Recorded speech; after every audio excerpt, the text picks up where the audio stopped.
vesículas y si hay extravasación activa que requiera de una embolización urgente.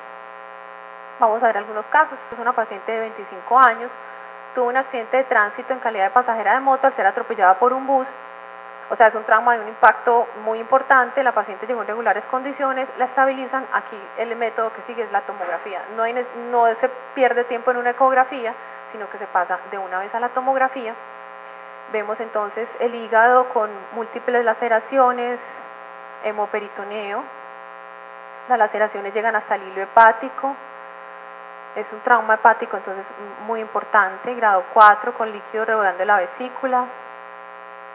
Y ya esta paciente no hubo necesidad de ser llevada a cirugía, sino es un control clínico estricto. Este es un paciente de 74 años, fue atropellado por un carro, también es un trauma de alto impacto y llegó hipotenso. Lo reaniman y posteriormente fue llevado a tomografía.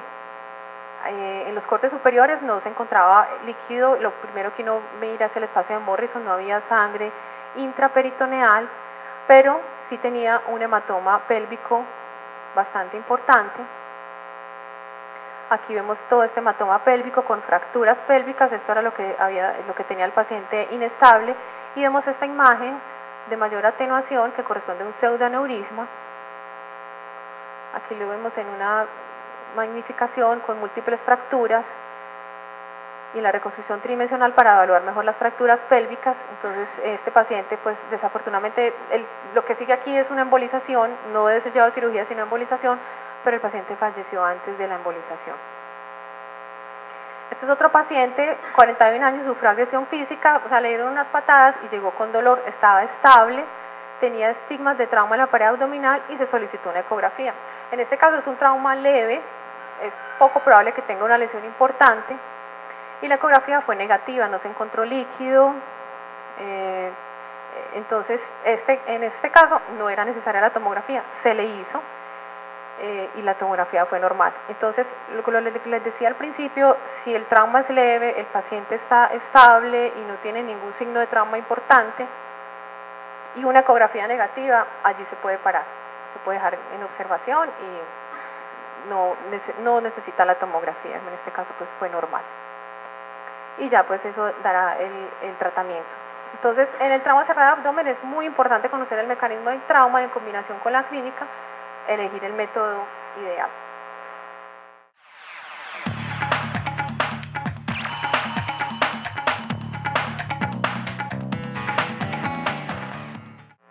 Bueno, continuamos con el abdomen agudo.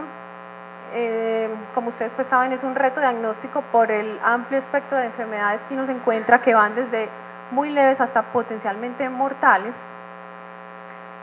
Entre esas tenemos el aneurisma roto, isquemia mesentérica, úlcera péptica perforada, pancreatitis, apendicitis o diverticulitis perforada. Como en todo, historia clínica, examen físico, datos de laboratorio, tener estas tres cosas muy bien hechas y ya de ahí determinar qué método diagnóstico sigue. Lo mismo, radiografía convencional, ultrasonido, tomografía de resonancia. La radiografía convencional en el abdomen ya, esa sí está en desuso. Yo creo que las dos indicaciones actuales que quedan es perforación de víscera hueca para ver pues simplemente para ese neumoperitoneo y llevarlo a cirugía, obstrucción intestinal y cuerpo extraño, los niños o los que ingieren cuerpos extramonedas, es que uno quiere saber en qué parte del tracto gastrointestinal va. De resto no tiene ninguna indicación actualmente. Se deben tomar las proyecciones de supino y vertical cuando uno está buscando neumoperitoneo y obstrucción. Tiene una sensibilidad del 60%, no es muy buena para obstrucción intestinal, y para perforación es muy buena, pero aquí hay que tener una cosa en cuenta, y es que cuando el tecnólogo tome la placa tiene que estar vertical y dejarlo siquiera 5 minutos vertical para tener tiempo de que el aire suba, porque si no, no se va a ver el neumoperitoneo. Este es un paciente que llegó con distensión abdominal, un paciente mayor, se le tomó la radiografía y esta es la imagen clásica del grano de café. Vemos una gran dilatación de colon, con la imagen de grano de café en la mitad, que es un vólvulo del sigmoides. En este caso no se necesita nada más, con la clínica y la radiografía ya fue llevado a cirugía, un vólvulo del sigmoides. Este es otro paciente con dolor abdominal, irritación peritoneal. Esta radiografía de tórax vertical, vemos neumoperitoneo. que también no se necesita ningún otro examen, se lleva a cirugía. Son los dos únicos casos en los que la radiografía convencional sigue siendo útil en el abdomen agudo. El ultrasonido, las mismas ventajas que ya vimos en el trauma, es muy sensible para colelitiasis y colecistitis. Yo creo que también esta sería la única indicación para ultrasonido en el abdomen agudo. Las dificultades, defensa muscular, si está distendido es muy difícil de ver, obesidad, el equipo, si uno no tiene un ecógrafo bueno también es muy difícil. Entonces las indicaciones son pacientes con dolor en el hipocondrio derecho e ictericia, en el que uno esté sospechando que haya patología de la vesícula, dolor en fosa ilíaca derecha en niños y mujeres jóvenes, en el que uno esté pensando que sea una apendicitis en el caso del niño o que sea algo várico anexial en el caso de las mujeres. Y dolor abdominal en la gestación también sería pues una indicación. La tomografía multidetectores ha tenido un impacto muy importante en el diagnóstico y tratamiento de estos pacientes con una precisión diagnóstica cercana al 100%, entonces es el método de elección. Hay muchos estudios pues donde dicen que el diagnóstico inicial se cambió en el 33%, el tratamiento cambió en el 58% de los pacientes y se evitó la parotomía en el 28%. El mayor efecto es evitar las parotomías innecesarias o hacer un diagnóstico precoz de enfermedades muy serias que se benefician de un tratamiento rápido. Las ventajas: tiene mejor resolución del multidetector, se pueden hacer corte más fino, disminuye el tiempo de adquisición, mayor cobertura, se pueden hacer diferentes fases. Esto es para mostrarles la diferencia que teníamos con los tomógrafos helicoidales antes de los multidetectores y los de ahora. Entonces la reconstrucción pues de ahora es de mucha mejor resolución. Aquí vemos la dilatación de la vía biliar con cálculos, una coledocolitiasis. Entonces las indicaciones: es el primer método de diagnóstico en pacientes en quienes se sospeche todas estas entidades: pancreatitis, apendicitis, diverticulitis, isquemia intestinal, enfermedad inflamatoria intestinal, cólico renal y emergencias aórticas. En la pancreatitis pues el diagnóstico es clínico y por laboratorio, y el tratamiento va a depender de la severidad, y por eso es que es importante la tomografía, porque la necrosis es el indicador más importante de esa severidad. Entonces es fundamental hacer la tomografía en los 2 o 3 primeros días después de hacer el diagnóstico para poder evaluar si hay necrosis y la posibilidad de pancreatitis necrotizante, que ocurre hasta en un 30% de los pacientes. Es muy importante para tratamiento de estadificación, demuestra zonas de hemorragia necrosis, evalúa extensión de la inflamación y se determina complicaciones. Esta es la clasificación clásica de Baltasar. Ya hay una nueva clasificación de Atlanta, pero pues no me voy a detener en esto. Y en la tomografía lo que vamos a ver es alteración en la atenuación del páncreas con aumento en el tamaño. Aquí vemos una zona que no capta el medio de contraste por necrosis. Aquí vemos aumento en el tamaño de la cabeza y cuello del páncreas con cambios inflamatorios adyacentes. Entonces uno la clasifica Baltasar tanto, si hay necrosis, cuánto es el porcentaje de la necrosis, y con el multidetector se pueden hacer estas reconstrucciones curvas donde uno ve todo el parénquima pancreático y es más fácil de evaluar las zonas de necrosis, y además evaluar la vía biliar para saber si es una pancreatitis secundaria, una pancreatitis biliar, como en este caso que tenía coledocolitiasis. En la apendicitis, hasta un 33% de los pacientes pueden tener presentación atípica, y esto es muy frecuente en los pacientes ancianos, en quienes incluso el hemograma puede ser normal. La tomografía tiene una sensibilidad y especificidad cercanas al 100% y además evalúa extensión y severidad. Es el método de elección en adultos. Como les dije, en los niños sí se puede seguir haciendo ecografía, una precisión diagnóstica del 99%. La tomografía disminuye los falsos negativos y uno usualmente casi siempre puede ver el apéndice. Lo que vamos a encontrar entonces es el apéndice aumentado de tamaño. Este es el ciego distal. Aquí vemos dónde sale el apéndice.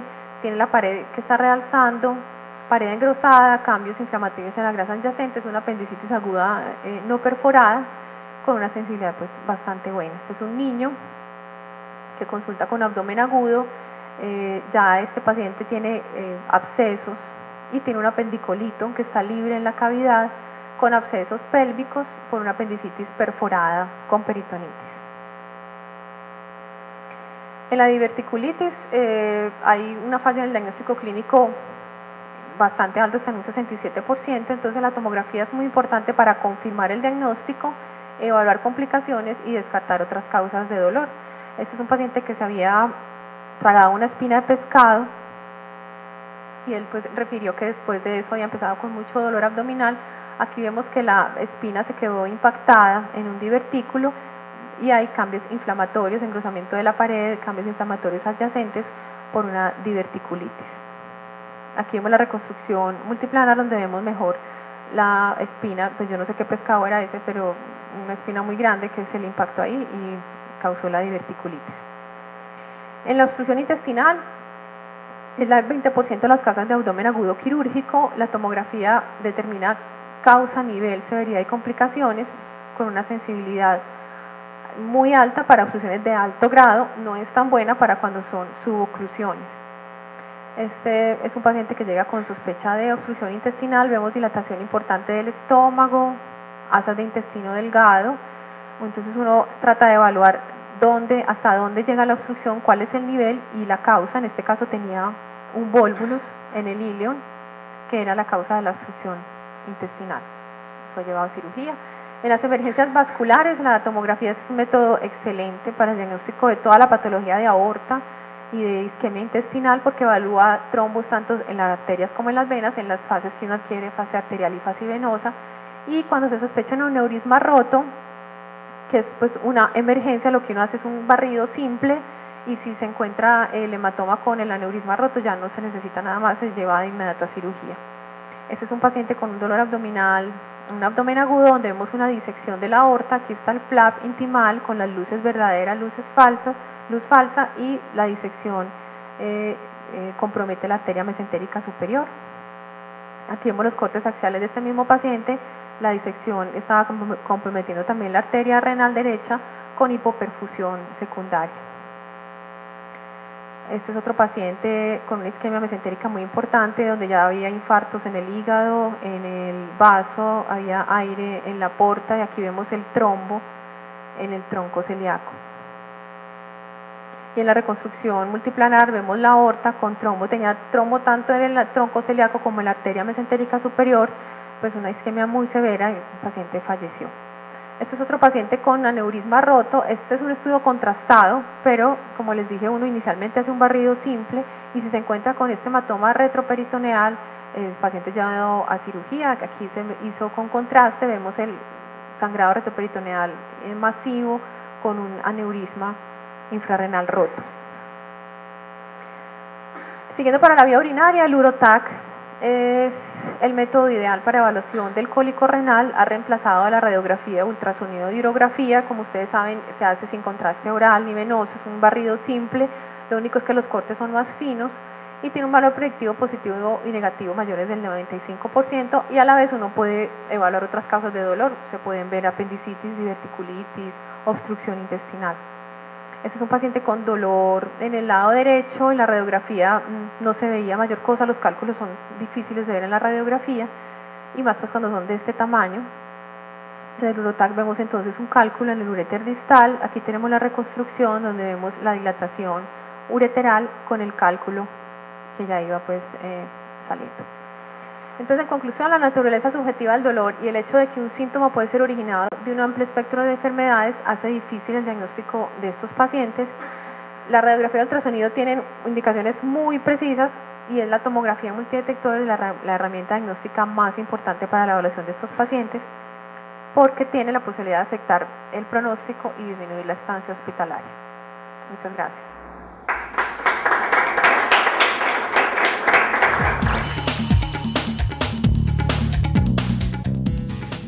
Y le damos paso a unas palabras del director del servicio de tomografía aquí en Santa Fe de Antioquia, Simón Velázquez. Inicialmente yo les quería dar las gracias por asistir a esta conferencia sobre las indicaciones de tomografía, y darles las gracias también a los médicos de escanografía por haberles suministrado estos conocimientos a ustedes. Era muy importante para nosotros que ustedes vinieran hoy para que conocieran indicaciones básicas sobre el servicio y se pudieran nutrir del conocimiento de ellos mismos. Igual nosotros con el servicio pretendemos ser aliados de ustedes en la prestación para garantizar la efectividad y poder brindar un servicio con calidad, oportunidad, confiabilidad y sentido humano, que son como las premisas básicas que se ha puesto Escanografía Neurológica en alianza con el Hospital San Juan de Dios para prestar un servicio que no solo satisfaga las necesidades de todos los grupos de interés, entendiendo como grupos de interés a los hospitales, a los médicos, sino principalmente a los usuarios que reciben el servicio. Sabemos y entendemos que solo con la ayuda de todos ustedes podemos garantizar que este servicio sea exitoso en el occidente de Antioquia. La idea no es solo satisfacer las necesidades de los habitantes del occidente de Antioquia, sino también de otros municipios. Por ejemplo, ahorita el doctor Andrés Felipe Jiménez, gerente del Hospital San Juan de Dios, nos contaba que también se remitían muchos pacientes al hospital del suroeste de Antioquia. Entonces la idea es que el suroeste, el occidente de Antioquia pueda tener una nueva oportunidad diagnóstica, que es el servicio de la tomografía, y que se puedan hacer diagnósticos que pueden ser vitales para los usuarios y de suma importancia para los hospitales.